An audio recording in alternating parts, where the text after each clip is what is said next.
நல்ல செய்தி. 7ஆம் நாளில் ஆண்டவரே உன்னுடைய சன்னதியில் நாங்கள் தொழுது கொள்ள முடியாய் தேவனே அப்பா, எங்களை கூட்டி சேர்த்து நீர் ஆசீர்வாத தயவுக்கா நன்றி ஆண்டவரே. அப்பா, நீர் எங்களோடு பேசுங்க, நாங்கள் கேட்குறோம், அதன்படி வாழணும். எங்களுடைய வாழ்க்கையில் ஆண்டவரே இந்த சத்தியம் எங்களுக்குள்ளே பிரயோஜனப்படுத்தி அதன்படி வாழ நீர் உதவி செய்யுங்க, ஆசீர்வதிங்க. எல்லாம் கர்த்தர் ஜெபிக்கிறேன், இயேசு கிறிஸ்து நாமம் ஜெபிக்கிறோம் பிதாவே, ஆமென். ஒரு சில 2 வரிகள் பாடி இந்த செய்திக்குள் போகலாம். கடவுளுக்கு உடைய நாமம் மகிமைப்படுத்துவதாக. என்னை சுமப்பதினால் இறைவா உன் சிறுகள் முறிவதில்லை, அள்ளி அணைப்பதினால் இறைவா உன் அன்பு குறைவதில்லை, உன் அன்பு குறைவதில்லை. 1000 மைல்கள் நடந்திட்ட, 1000 மின்னல் இடித்திட்ட போது நதிகள் 1000 மின்னல் இடித்திட்ட போது வானம் கிழிவதில்லை, 1000 மின்னல் இடித்திட்ட போது 1000 மைல்கள் நடந்திட்ட போது நதிகள் அழுவதில்லை, இறைவா நதிகள் அழுவதில்லை. என்னை சுமப்பதினால் இறைவா உன் அன்பு குறைவதில்லை, அள்ளி அணைப்பதினால் இறைவா. கருவை சுமக்கும் தாய்க்கு இன்று குழந்தை சுமையில்லை, கருவிழி சுமக்கும் இருவிழி அதற்கு இமைகள் சுமையில்லை. என்னை சுமப்பதினால் இறைவா உன் அன்பு குறைவதில்லை, என்னை அள்ளி அணைப்பதினால் இறைவா. கர்த்தருக்கு ஸ்தோத்திரம். ரொம்ப நாள் ஆச்சு நான் நல்லா பாடலான்ட்டு வந்தேன், அதனால தேவனுடைய நாமம் மகிமைப்படுவதாக. நான்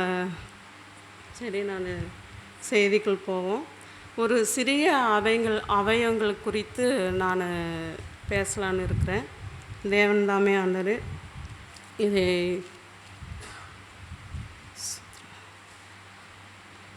யாக்கோபுக்கு எழுதின நிருபம் 3:18. நீதியாகிய கனியானது சமாதானத்தையும் நடப்பிக்கிறதும் சமாதானத்தில் விதைக்கப்படுகிறதும். இந்த நீதியாகிய கனிங்கிறது அதுக்கு முன்னாடி யாக்கோப்பு பொதுவாக தான் எழுதியிருக்கிறாரு.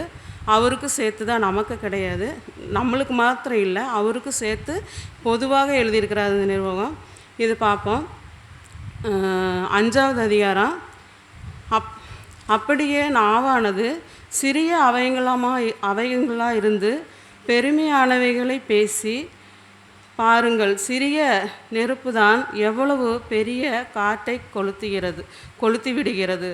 நாவு நெருப்பு தான், அது அநீதி நிறைந்த உலகம். நம்முடைய அவயங்களில் நாவானது முழு சரீரத்தையும் கரைப்படுத்தி ஆயில் சக்கரத்தையே கொளுத்துகிறது, நரக அக்கினியில் கொளுத்தப்படுகிறது இருக்கிறது. நாவை அடக்க ஒரு மனிதனாலும் 8 நாவை அடக்க ஒரு மனிதனாலும் கூடாது, அது அடங்காத பொல்லாங்கு உள்ளது, சாவுக்கு ஏதுவான விஷம் நிறைந்ததுமாக இருக்கிறது. அதனால் நாம் பிதாவாகிய தேவனையும் துதிக்கிறோம். தேவனுடைய சாயலின்படியே உண்டாக்கப்பட்டு மனுஷன் அதனாலே சபிக்கிறோம். துதித்தலும் சபித்தலும் ஒரே வாயிலிருந்து புறப்படுகிறது. என் சகோதரரை இப்படி இருக்கல் ஆகாது. ஒரு ஊற்றிலிருந்து தித்திப்பும் கசப்பும் தண்ணீர் சுரக்குமா? என் சகோதரரே,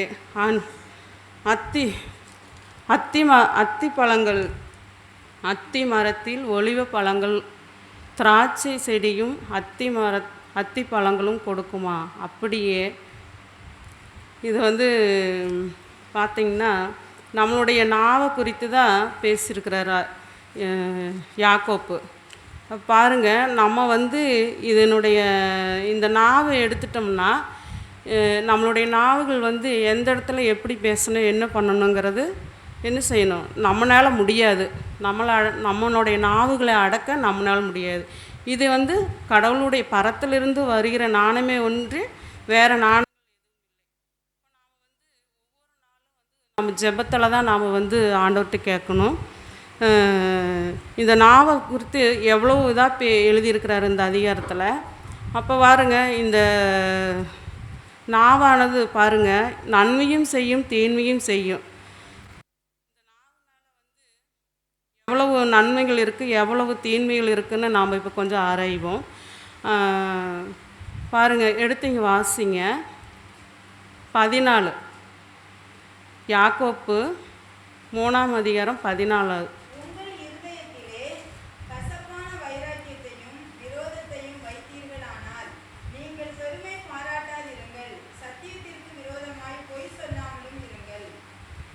இதை குறித்து தான் சொல்கிறார். இந்த நாவை குறித்து நமக்குள்ளே என்ன இருக்கணும் மாமா, முக்கியமாக நாம் வந்து கிறிஸ்தவர்கள் பிள்ளைகளாக இருக்கிறதுனால நமக்குள்ளே என்ன இருக்கக்கூடாது, வைராக்கியம் இருக்கக்கூடாது. அந்த வைராக்கியம் இருந்தால் என்னென்ன பண்ணுதுன்னு பாருங்கள். அடுத்த வசனம் வாசிங்க.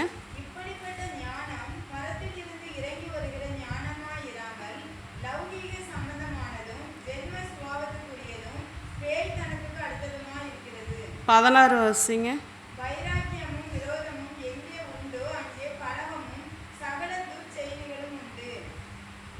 பார்த்துட்டிங்கன்னா நாம் வந்து ஒரு சின்ன ஒரு பிரச்சனைகளை கூட நாம் என்ன செய்கிறோம், அதை வந்து விட்டுறதில்லை. சின்ன சின்ன காரியங்களையெல்லாம் நாம் என்ன செய்கிறோம், அது வந்து மனசுக்குள்ளே வச்சுட்டு வைராக்கியமாக இருக்கிறோம். எதில் நம்ம வைராக்கியமாக இருக்கணுமோ அதில் இருக்கிறதில்ல. தேவையில்லாத காரியங்களை நாம் என்ன செய்கிறோம், நம்மளை இப்படி பேசிட்டாங்களா, இந்த மாதிரி சொல்லிட்டாங்களா, நான் அவங்கள சாவல வரல என்ன செய்வேன், பழி வாங்காமல் விட மாட்டேன் அப்படின்னு சொல்லி ஒரு வைராக்கியம், அப்படி ஒரு வைராக்கியம் கூட இருக்குது. அதனால் என்னென்ன பிரச்சனைகள் வருதுன்னு நம்ம பார்த்துருக்குறோம். அந்த வைராக்கியத்தினால என்ன செய்யணும், சண்டைகள் வருது, கலங்கள் வருது, பல பிரச்சனைகள் வருது. இப்படி வந்து நாம் என்ன செய்கிறோன்னா, ஒரு பிரச்சனைகளை வந்து நாம் வந்து விட்டுறதில்லை. அப்போ அந்த பிரச்சனைகளை வந்து நாம் என்ன செய்கிறோம், அதிக பிரச்சனைகள் வச்சுட்டு அதை வந்து நாம் என்ன செய்கிறோம், சாவல வரையிலும் என்ன செய்கிறோம், அந்த வைராக்கியத்தோடு இருப்பேன், நான் அதை மட்டும் விட்டே கொடுக்க மாட்டேன், நான் அதை மறக்கவே மாட்டேன் அப்படின்னு சொல்லி தன்னையும் அழிச்சிட்டு கூட இருக்கிறவங்களையும் சேர்த்து என்ன செய்கிறாங்க, அழிக்கிற மாதிரி ஒரு சூழ்நிலைக்கு உருவாக்குறாங்க. அப்படி இதனால் என்ன லாபம் வருது, ஒன்றும் இல்லை. அப்போ நம்ம கிறிஸ்துவ பிள்ளைகள் நம்ம எப்படி இருக்கணும்னு நம்ம பார்க்கலாம். அப்போ நான் வந்து பார்த்துட்டேன், கடவுளுடைய குணம் நமக்குள்ளே எப்படி வரணும் அப்படின்னா, அப்போ நான் ஒரு நிகழ்ச்சியில் பார்த்தேன். அவங்க சொல்கிறாங்க, இப்படி நம்மளை குறித்து இந்த மாதிரி சாட்சி சொல்லணும், பரவாயில்ல இவங்க இப்படி தான் அப்படின்ட்டு. அப்போ நான் ஒரு கணவன் மனைவி அவங்கள வந்து கணவனை பற்றி சொல்ல சொல்லி மனைவியை கேட்குறாங்க. அவங்க சொல்கிறாங்க, இந்துக்கள் தான் சாட்சி சொல்கிறாங்க, நான் வந்து என் வாழ்க்கையில் என்ன செய்தேன், பெரிய தவறுகள் செஞ்சேன். அந்த தவறால் வந்து பயங்கரமான என்னுடைய வாழ்க்கையில் செய்யக்கூடாத ஒரு தவறு பாவம் செஞ்சேன். அந்த பாவத்தை வந்து என் கணவர் கண்டுபிடிச்சிட்டாரு, தெரிஞ்சிருச்சு. அந்த நாள் என்னை வந்து பிரச்சனைக்குள்ளே வந்து சால்வ் ஆகி அடுத்த நாள்லேருந்து இன்னை வரலையும் என் கணவர் வந்து என்னை அதை பற்றி பேசவே இல்லை அப்படின்னு சொல்கிறாங்க அந்த பொண்ணு. அப்படி ஒரு சாட்சி தான் நம்மளுடைய வாழ்க்கையில் என்ன வேணும் இருக்கணும். அப்போ நான் நினச்சேன், அப்போ அவங்களுக்குள்ளே என்ன செய்யணும், கடவுளையே அறியாதவங்க அவங்களுக்கு யாருடைய குணம் இருக்குது, கடவுளுடைய குணம் இருக்குது. அப்போ வந்து அந்த ஒரு சாட்சி, அந்த மாதிரி ஒரு சாட்சி உள்ள பிள்ளைகளாக நம்ம வாழணும். கிறிஸ்தவர்கள் தான் முக்கியமாக சாட்சி உள்ள பிள்ளைகளாக நம்ம இந்த மாதிரி இருக்கணும். இதை விட்டுட்டு நாம் என்ன செய்யணும், நம்ம வைராக்கியமாக இருக்கணும், அவங்கள பழி வாங்கணும், அப்படி பண்ணணும் இப்படி பண்ணணும்னு நினைக்காதபடிக்கு அதை சொல்கிறாரு. சண்டை போட்டாலும் என்ன செய்யணும், சூரிய அஸ்தமதிக்கிறதுக்குள்ளே நாம் என்ன செய்யணும், அதை மறந்துடணும், சமாதானம் ஆயிடணும். அப்படிப்பட்ட பிள்ளைகளாக நாம் இருக்கணும். அப்போ இந்த பார்த்துட்டிங்கன்னா 17, 18 பாருங்கள்.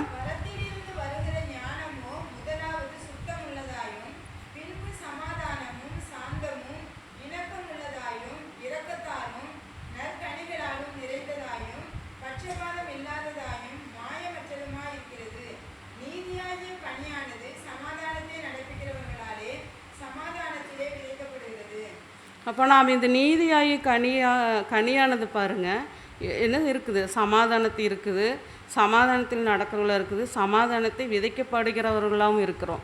அப்போ நாம் வந்து இந்த நீதியாகிய கனின்னு சொல்லிட்டு நான் பார்க்கும்போது ஆதிகாமத்தில் எடுத்துட்டோம்னா 46:3-4 வாசிப்போம்.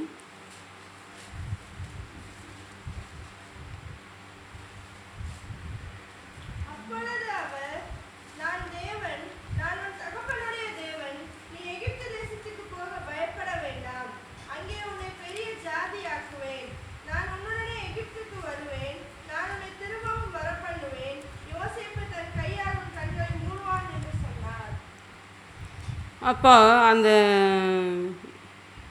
யாக்கோப்பு என்ன செய்கிறாருன்னா, கடவுளுக்குள்ளே ரொம்ப ஒரு அந்த புதுசாக ஒரு இடத்துக்கு போகும்போது ஆண்டவர்கிட்ட ப்ரேயர் பண்ணுறாரு. கடவுள் ஜெபம் பண்ணும்போது பயந்துக்கிறாரு, நான் உன்னோட நான் வரேன், நீ போ, பயப்படாதேன்னு சொல்லி. இப்போ நம்ம வாழ்க்கையில் நாம் ஒரு இடத்துக்கு போகிறோம்னா, அப்போ நாம் கொஞ்சம் புது இடத்துக்கு போகிறோன்னா கொஞ்சம் தயக்கமாக இருக்கும், பயமாக இருக்கும். நாம் என்ன செய்வோம்?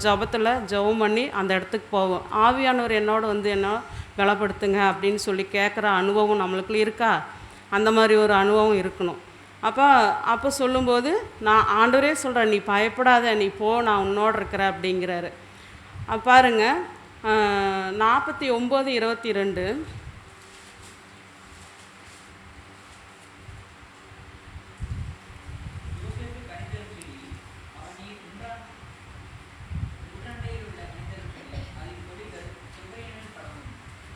அப்போ யார் இதை சொல்கிறாருன்னா, அவங்க தகப்பன் சொல்கிறாரு யோசேப்பை. அந்த 12 பிள்ளைங்களுக்கும் ஒவ்வொரு ஆசீர்வாதம் இந்தந்த மாதிரி இருப்பான்னு சொல்லிட்டு வரும்போது யோசேப்பை பற்றி பேசுகிறாரு, கனிதரும் செடி அப்படின்னு சொல்லிட்டு. யோசேப்புக்கிட்ட வந்து நல்ல குணங்கள் இருக்குது.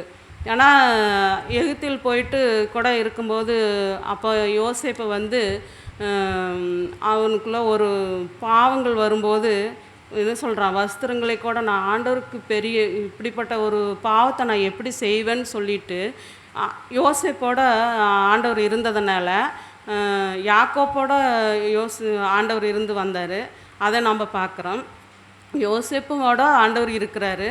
அப்போ இருக்கும்போது அவன் எப்படி அந்த மாதிரி பெரிய பாவத்திலிருந்து விலகி ஓடுறான், அதிலிருந்து அதிலேருந்து விலகி ஓடுறான். அப்போ ஆண்டவர் அவரோடு இருக்கிறாரு. அப்போ என்ன செய்கிறார்? அந்த கனி அவருக்குள்ளே இருக்கிறத நம்ம பார்க்குறோம். ஆதியாகமம் அதே வந்துட்டு 46:3-4 அதிகாரத்தை வாசிங்க.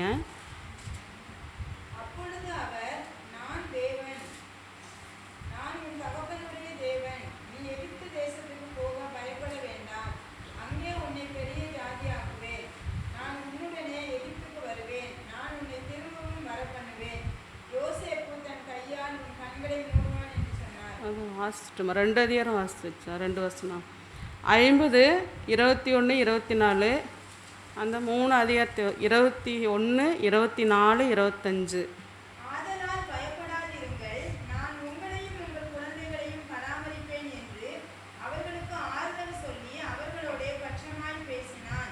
அதிலே 19வது அதிகாரத்து வாசனத்தை படிங்க. 50, 19வது வசனம்.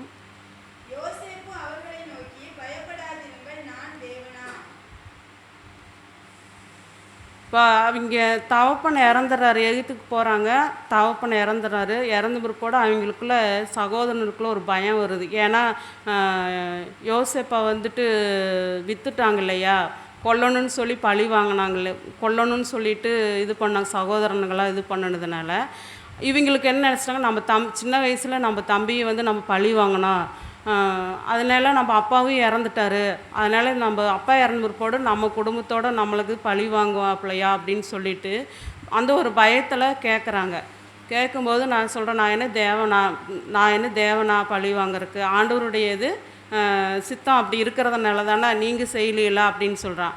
என்ன செய்கிறான், நான் வந்து உங்களுடைய குடும்பத்தையே நான் வந்து பராமரித்து நான் காத்துக்கொள்வேன், நீங்கள் பயப்படாதீங்க அப்படின்னு சொல்கிறான்.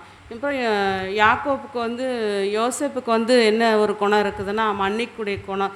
அவங்க தம்பி யாராவது இப்போ வந்து நம்ம வந்து விற்றுட்டா, ஒரு கொலை முயற்சி பண்ணால், இல்லை சும்மா சாதாரணமாக கடுமையாக ஒரு வார்த்தை பேசினால நம்ம என்ன செய்கிறோம், அவங்கள பழி வாங்கணும்னு சொல்லி நினைக்கிறோம். ஆனால் யோசேப்புக்குள்ள அந்த கனியானது இருக்கிறதுனால அப்போ வந்து யோசேப்பு சொல்கிறான், அந்த எண்ணமே இல்லை, அவங்களுடைய அந்த பஞ்சத்துலேயும் அவங்க சகோதரன் குடும்பத்தையெல்லாம் பராமரிக்க முடியாது, தானியங்கள் எல்லாம் கொடுத்து அவங்க தகப்பன் அவங்க சகோதரன் எல்லாத்தையும் பராமரித்து அந்த நாட்டில் கொண்டு போய் வச்சு அவங்கள இது பண்ணார். அந்த மாதிரி ஒரு குணம் வந்து யோசேப்பு மூலிமா நம்ம பார்க்குறோம். அப்புறம் இது மாதிரி நம்ம வந்து நீதியாய் கனி என்னென்னா, இப்போ நாம் ஒரு யாக்கோப்பு யோசேப்பு மூலிமா நாம் பார்த்தோம். அது மாதிரியே நம்மளுடைய வாழ்க்கையில் நாமளும் இது மாதிரி இருக்க முடியாது. தேவனிடத்தில் இது பண்ணுவோம். ஏசாயா 63:9 வாசிப்போம். இதை கடைசி வசனம், இதோட முடிப்போம்.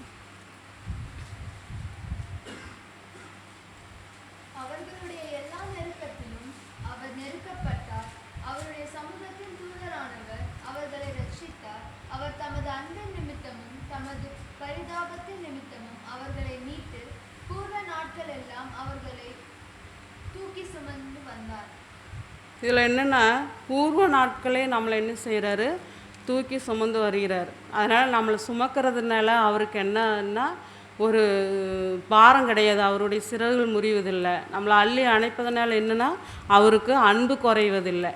இப்படி வந்து ஒவ்வொரு காரியங்களையும் ஆண்டவர் வந்து நம்மளை தாயின் கருவில் நமக்கு சுமக்கும்போது ஒரு தாய் நம்மளை என்ன செய்கிறாங்க, பாரமாக இருக்குதுன்னு சொல்லி இறக்கி வைக்கிறாங்களா, 10 மாதம் இருந்து என்ன செய்கிறாங்க, நம்மளை பெற்றெடுக்கிறாங்க. அதுபோல் நம்மளுடைய கண்களுடைய இது வந்துட்டு வானம் நினச்சிருந்ததுன்னா பாரமாக இருக்குதுன்னு நினச்சா அந்த மழையை பெய்ய பண்ண முடியாது. இப்படி ஒவ்வொரு காரியங்களும் ஆண்டவர் படைத்த வண்ணமாக நேற்றாக நல்லா நன்மையாக அதாவது செய்யுது. ஆனால் நாம் தான் என்ன செய்கிறோம், நம்மளுடைய ஆண்டவர் நினச்சிரு நம்மளை மனிதனை படைத்தது துக்கப்பட்டார், அல்ல மனுஷனை படைச்சது மனஸ்தாவப்பட்டார். படைத்த சகலத்தையும் படைத்தார், எல்லாம் நன்மையாக இருக்குதுன்னு கண்டார். மனிதனை மட்டும் படைத்து என்ன செய்தார், மனுஷனை படைத்து மனஸ்தாவப்பட்டேன்னு சொல்கிறாரு.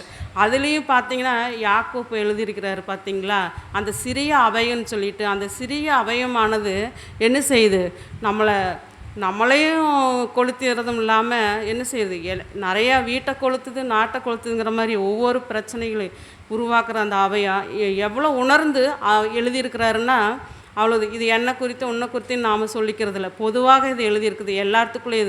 இது வந்து நாம் அடக்கிறதுனா நம்மளுடைய ஆண்டவர் தான் நம்மளுக்குள்ளே ஒவ்வொரு நாளும் கடவுளுடைய பலன் நமக்குள்ளே இருந்து நம்மளை நடத்தணும். அப்போ நாம் ஆண்டவர்கிட்ட கெஞ்சி மண்டாடுற பிள்ளைகளாக இருக்கணும். ஒவ்வொரு நாளும் ஒவ்வொரு நிமிஷமும் நம்மளுடைய ஆண்டவர் நம்மளோடு இருந்து நம்மளை நடத்த முடியாக அவர்கிட்ட தான் நம்ம பலனை கேட்டு நடப்போமாக. அவருடைய வாழ்க்கையில் நம்ம என்ன செய்கிறோம், நித்திய வாழ்வில் நம்ம வாழ்வதுக்கு நித்தியமாய் அவரோடு இருக்கிறதுக்கு நாம் பிரயாசப்படுறதுக்கு தான் நம்ம பிரயாசப்படுறோம். ஒவ்வொரு வாரங்களும் நம்ம வந்து சத்தியத்தை கேட்குறோம், கேட்ட சத்தியத்தின்படி நம்ம வாழ்கிறோமா, நம்ம எப்படி இருக்கிறோன்னா நம்மளே நாம் இதில் ஏதாவது ஒரு குறைகள் இருக்கான்னு நம்ம ஆராய்ந்து அறிய முடியும். அப்படிப்பட்ட பிள்ளைகளை எனக்கு உனக்குன்னு இல்லை, ஆண்டவர் என்னோடு பேசியிருக்கிறாரு, இதன்படி எனக்குள்ள என்ன குறை இருக்குது அப்படின்னு நான் உணர்வேன். ஒவ்வொரு சத்தியங்களும் நான் கேட்கும்போது இது எனக்குள்ளே ஏதாவது குறை இருக்கா, அதை சரி பண்ணணும் அப்படின்னு தான் நான் நினச்சி ஆண்டவர்கிட்ட ப்ரேயர் பண்ணுவேன். கடவுள் இன்னும் வந்து இந்த சொல்லப்பட்ட இந்த சத்தியத்து மூலிமா எனக்குள்ளே ஏதாவது ஒரு குறை இருக்குதான்னு நான் ஆராய்ந்து அதன்படி நான் வாழ சரி பண்ணி ஆண்டவர்கிட்ட கெஞ்சி மண்டாடி இதன்படி நான் வாழணும் ஆண்டவரேன்னு சொல்லி கேட்குற அப்படிப்பட்ட ஒரு அனுபவம் உள்ளவர்களாக நாம் இங்கேருந்து நாம் திரும்பி போக முடியாது. தேவன் ஆசீர்வதிப்பாராக. ஆமென்.